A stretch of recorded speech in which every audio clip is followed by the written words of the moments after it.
A friend of mine has worked for the state for almost 40 years, and he did everything right. A pension, Social Security, proper planning, all that kind of stuff. And on paper, he looks really secure. But he lives alone. And sometimes when his health acts up, he has to call an ambulance to get to the ER. And that ambulance, it cost him $1,500 out of pocket. Not once, not twice, but over and over. And that's not bad planning. That's just how medical bills quietly break your retirement. I was thinking the other day, and I realized that most financial collapses don't start with bad decisions. They start with medical bills. Not like a crisis or some big drama, just a visit, a test. That turns into a follow-up. One bill turns to two bills turn to four, and then four turns into months. That's how bankruptcy happens quietly and without warning. Most people think bankruptcy looks like reckless spending. Sometimes it does, and sometimes it doesn't. Sometimes it looks like getting sick or injured, or in our case, just getting older. You ever notice that? And insurance is supposed to protect us, but it doesn't always. There's deductibles, copays, out-of-network denials, surprise bills. But still, you pay every month, and you still don't know what it will cost when you go to the doctors. On a fixed income, that uncertainty about the bill is dangerous. It eats at your stability. Many people our age actually just avoid care altogether because they're afraid of the bill. They wait, they delay, they hope it passes, but sometimes it doesn't.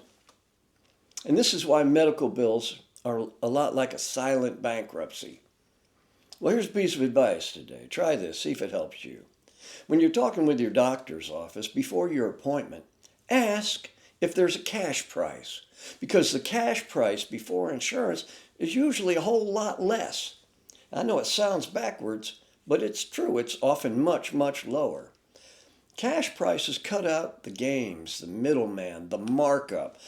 Insurance prices are negotiated, you know. They're not the real prices.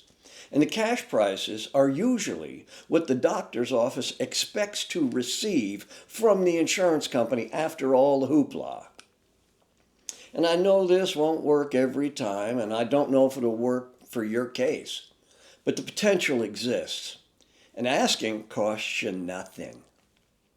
So, ask before the test. Ask before the procedure. Before you agree with them, write it down. And even better, if you can get the doctor's office to write it down, that this is what it's going to cost. That's entirely possible. This one question can save you thousands of dollars over time. And we all know that medical debt is different. It feels different. It feels personal. It's about you. It's about your body. It feels scary. But see, the thing about numbers is numbers don't care about feelings. They just accumulate.